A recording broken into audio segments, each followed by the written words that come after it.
What's going on, everybody? Hope you're having a great day. I wanted to do part 2 today of Jordan Peterson's The 12 Rules for Life and Antidote to Chaos. There's 12 rules for life in the book. The first rule I did in the video, I will link it down below. Check it out. Just a review of the rule. I'm not teaching it, I'm just kind of reviewing and giving my thoughts on it. Because I think it's a really great book so far. And the first rule was, like I said, I'll link it down below. You can check it out. It was stand up straight with your shoulders back. And obviously that sounds super obvious, but there's a lot to it. And it's really enlightening the way he explains it. So I really recommend checking that video out, and then even checking out the book. I linked it down below if you want to get the book or listen to it. I like to listen to it because I like the way Jordan Peterson speaks.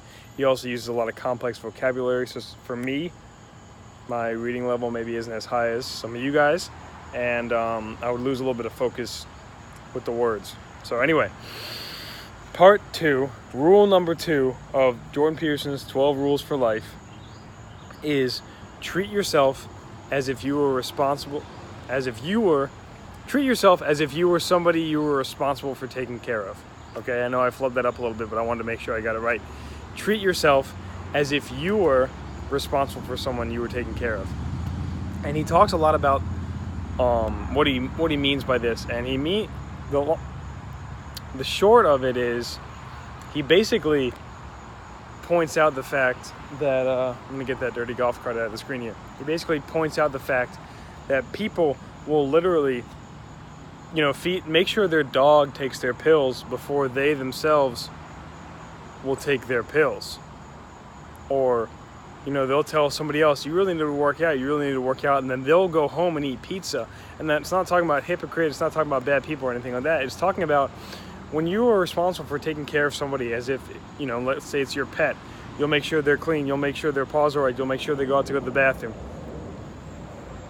You'll make sure all these things, all they're taken care of, right? They're taking care of, and they're healthy, they're eating the right foods, right? And they're taking their medication. Let's say they need medication, right?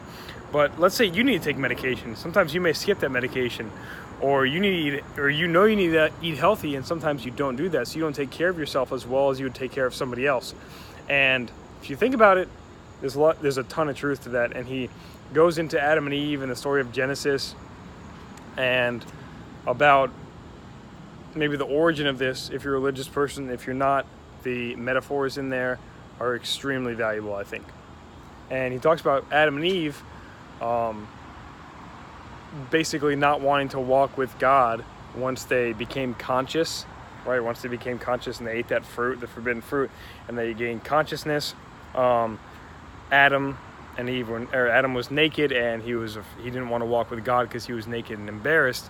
And that's sort of how we feel about ourselves subconsciously, because the more conscious we are, the more subconscious, I guess, humans naturally tend to feel not worthy of taking care of themselves. And it's not like you're actively saying, I'm not going to take care of myself, I suck, I deserve to be unhealthy or to be unhappy. That's not the case. The case is, this stemmed way back, right? This stemmed way back. And I don't want to butcher it, so I don't want to go too deep into it, and I don't want to get too confusing on it, but he puts it in a really, really, really interesting, somewhat complicated, but he lays it out in a way that you can literally, if you're listening to it at least, which is how I've been doing it, it really makes a lot of sense, and a lot of light bulbs go off, and there's a lot of really, really, really interesting information in there that he goes over. What I wanted to finish up with, how he finishes up the chapter and talks about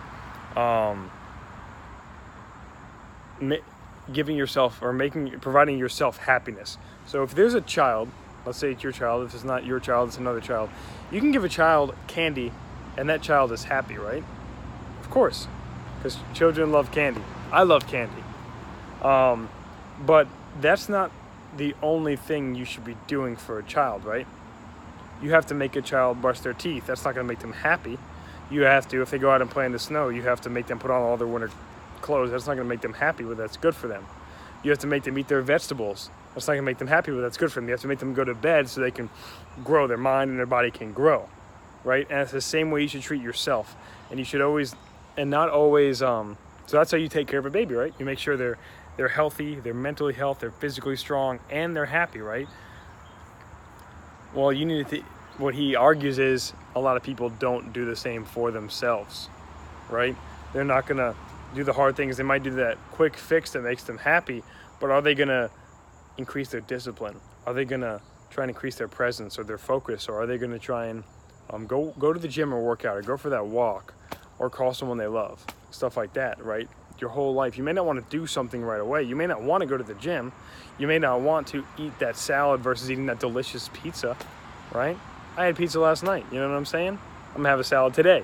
A little reverse. But that's the point, right? The point is, you treat other people, or not you specifically, but everybody treats other people, especially like a child or people that they care about, with this respect and this this want for them to have a full, fulfilling life in all the categories, right? But a lot of times we don't treat ourselves like that. So that is, treat yourself as if you were somebody you were responsible for taking care of. That's rule number 2. Jordan Peterson's The 12 Rules for Life, An Antidote to Chaos. His latest book. Check it out. I linked it up down below. Check back for chapter 3. Talk to you guys later.